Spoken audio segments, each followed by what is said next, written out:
Trujillo est une des villes péruviennes les plus typiquement espagnoles du pays. Au centre de la Plaza de Armas est planté le monument de la Liberté. Au nord-est trône la cathédrale, flanquée de son bel évêché. Au nord, un superbe bâtiment accueille l'hôtel Libertador. Tout autour de la place, de somptueuses résidences, merveilles de l'architecture bourgeoise, évoquent le passé triomphant de la colonie.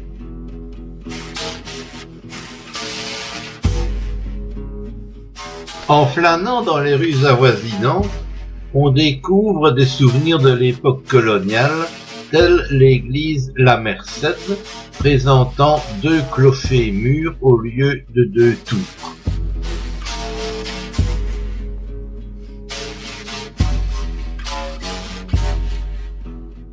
La maison de l'Émancipation fut le siège du premier congrès constituant l'indépendance de Trujillo en 1820. Elle abrite aujourd'hui des expositions.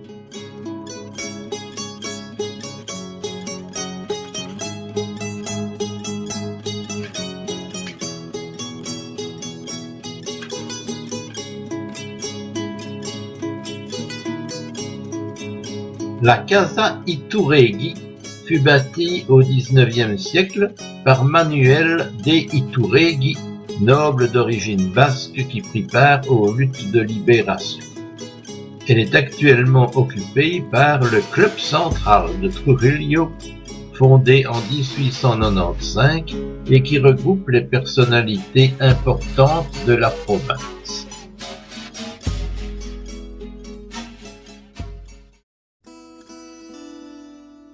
Dans la vallée du Rio Moche se dressent 2 pyramides réalisées en briques d'Ador. La Huaca del Sol, la plus imposante, qui comporterait 140 millions de briques, et celle de la Lune, nichée au pied de la montagne blanche, la Cerro Blanco.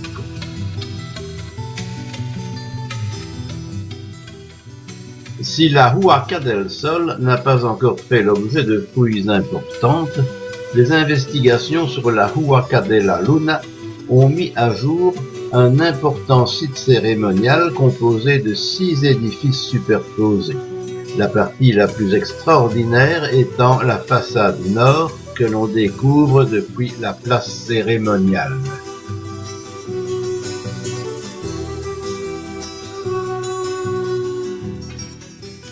La reconstitution virtuelle de cette exceptionnelle façade nous montre les peintures en relief. Au premier niveau sont représentés des guerriers victorieux portant leurs armes et entraînant au moyen d'une corde les prisonniers nus. Le deuxième niveau montre des danseurs main dans la main, habillés de tuniques rouges.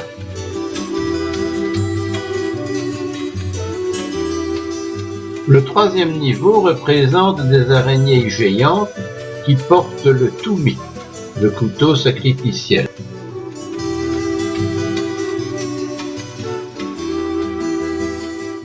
Au 4e étage, des pêcheurs portent un harpon et des poissons.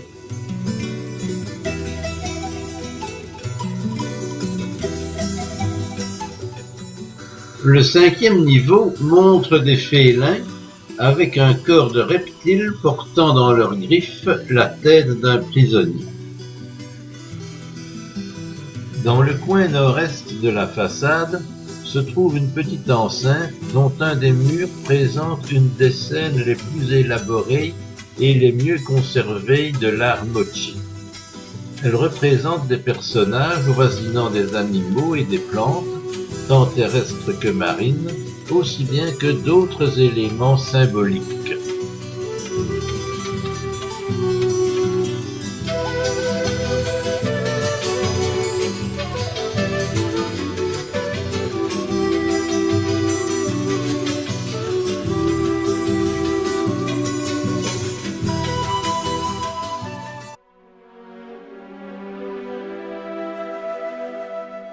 La civilisation Chimu a succédé à la civilisation Moche aux environs de l'année 850 et a subsisté jusqu'à la conquête par les Incas en 1470. Ils habitaient la côte nord, une bande étroite entre le Pacifique et les contreforts ouest des Andes. Leur capitale, Chan Chan, était située près de l'actuel Trujillo. Entièrement construite en adobe, la capitale se compose d'une dizaine de quartiers ou citadelles, enfermées chacune dans une haute ceinture de terre battue. L'ensemble de ces quartiers, à l'époque de l'apogée, occupait plus de 20 km². Un seul de ces quartiers, la citadelle Chudi, est visible aujourd'hui. Toutes les citadelles sont entourées de hauts murs. Les couloirs de circulation font penser à un gigantesque labyrinthe. Des frises à motifs récurrents de poissons, d'oiseaux, d'écureuils, d'animaux mythiques décorent les parois des constructions.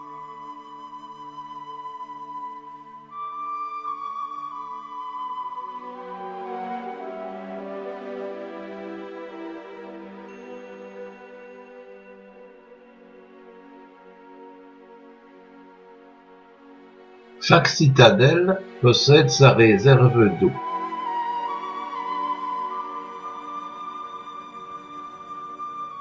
Le temple de l'arc-en-ciel est entouré d'une enceinte de 60 mètres de long sur 54 de large. La décoration est dédiée à l'arc-en-ciel, symbole de fertilité et de pluie. Celui-ci apparaît 7 fois sur un des murs. Sous chacun, on peut voir 2 serpents avec une queue de poisson. Petite détente dans la station balnéaire de Huanchaco, naguère village de pêcheurs qui utilisait de curieuses embarcations en roseau. Au milieu du village, la petite jetée est the place to be.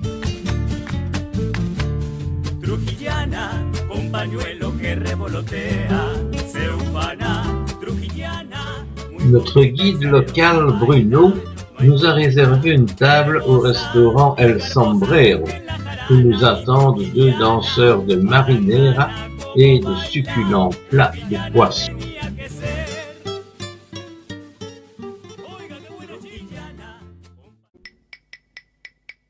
Appuyé au flanc d'une colline rocheuse, le site de Cerro Sechin pourrait être un des plus anciens, datant de 2000 ans avant notre ère.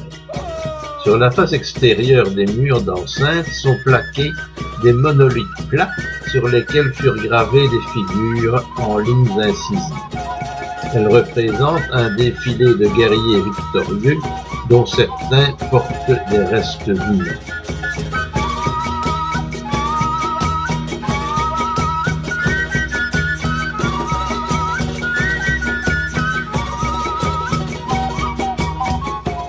Nous quittons Sechin et la région côtière pour nous diriger vers la ville de Huaraz, la cordillère Blanche et le site du Chavín de Huántar, en passant par le col de Punta Calán à 2400 mètres.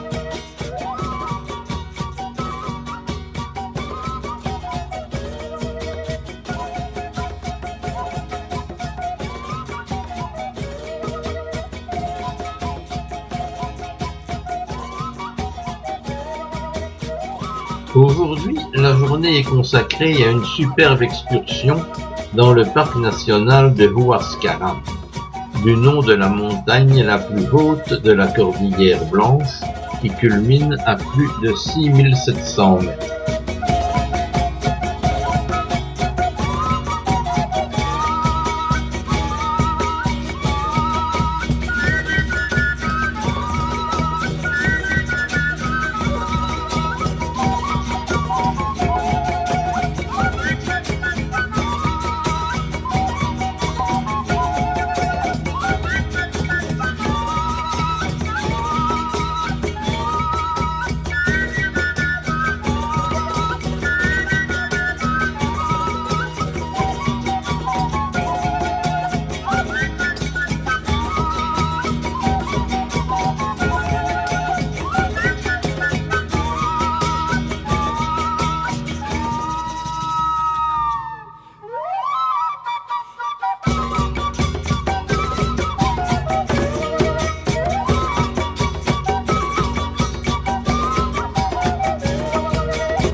Nous voici mis en appétit. Conchita nous a préparé une spécialité péruvienne, le cochon d'Inde grillé.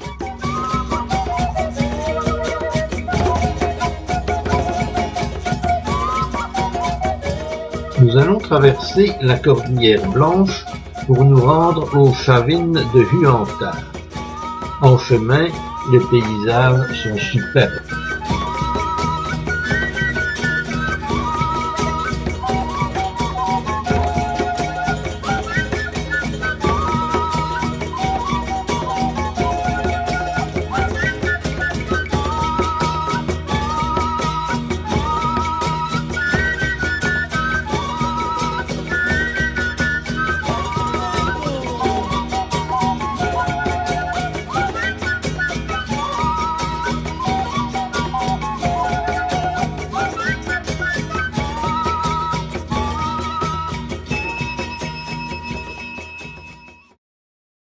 Chavin de Huantar fut initialement construit par la civilisation Chavin, une culture pré-moché aux environs de 1000 avant notre ère. La culture Chavin, dont la société était dirigée par une élite de prêtres, dont le culte tournait autour de l'image de jaguars, de caïmans, de pumas, de serpents et de diverses formes zoomorphiques et anthropomorphiques, est considérée comme la culture mère des civilisations andives. Les ruines présentent un ensemble de terrasses et de places entourées de constructions en pierre appareillées et décorées. De part et d'autre de la place carrée de 48 mètres de côté se trouvaient des tribunes. En face, à l'est, se trouve le bâtiment le plus récent, El Castillo, grand cube de 70 mètres de côté et 10 mètres de haut. Une petite place circulaire précède les bâtiments plus anciens, dont voici l'état actuel.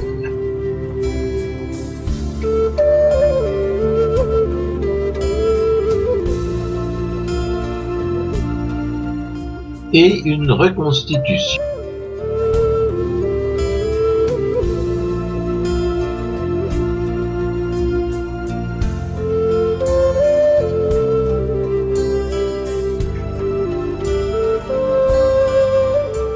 Sur la façade est del Castillo se trouve un portique monumental qui débouchait sur 2 volets de marche conduisant à la plateforme supérieure. En contournant la petite place circulaire, on accède au temple ancien, aussi appelé le temple du Lanzón, datant de 850 avant Jésus.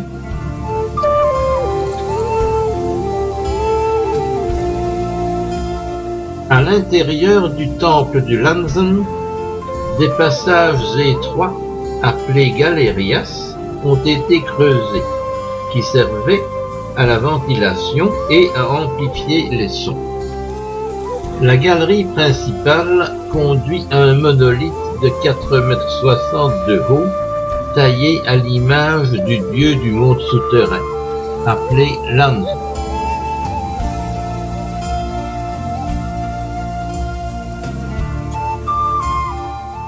Ce dieu effrayant possède une tête de félin dont 2 crocs sont recourbés vers l'extérieur, jaillissant de la bouche. Les bras sont collés au corps, un vers le haut, l'autre vers le bas. Au sud-ouest de la grande place carrée, l'archéologue Tello a découvert l'obélisque qui porte son nom.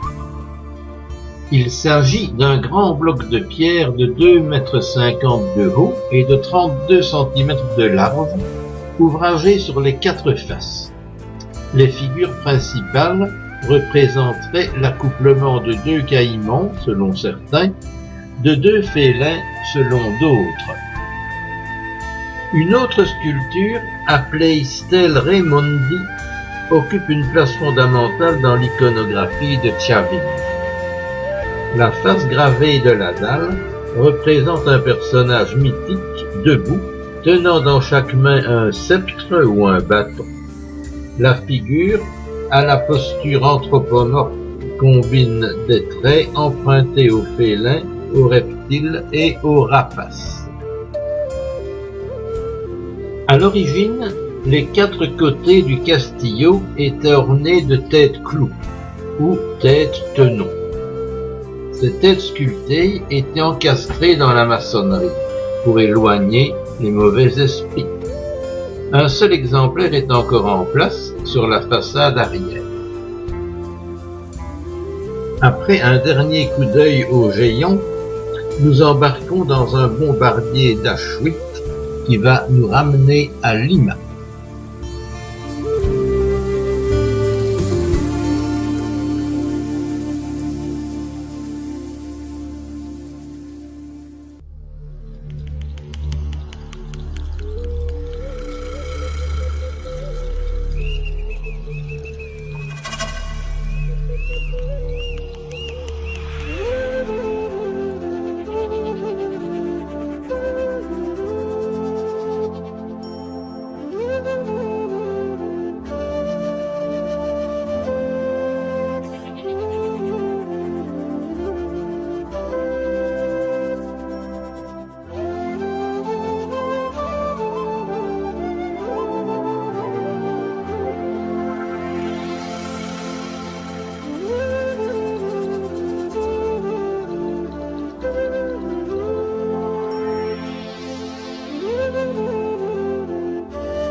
Mis en appétit, un excellent repas nous attend dans le fameux restaurant Cantarana.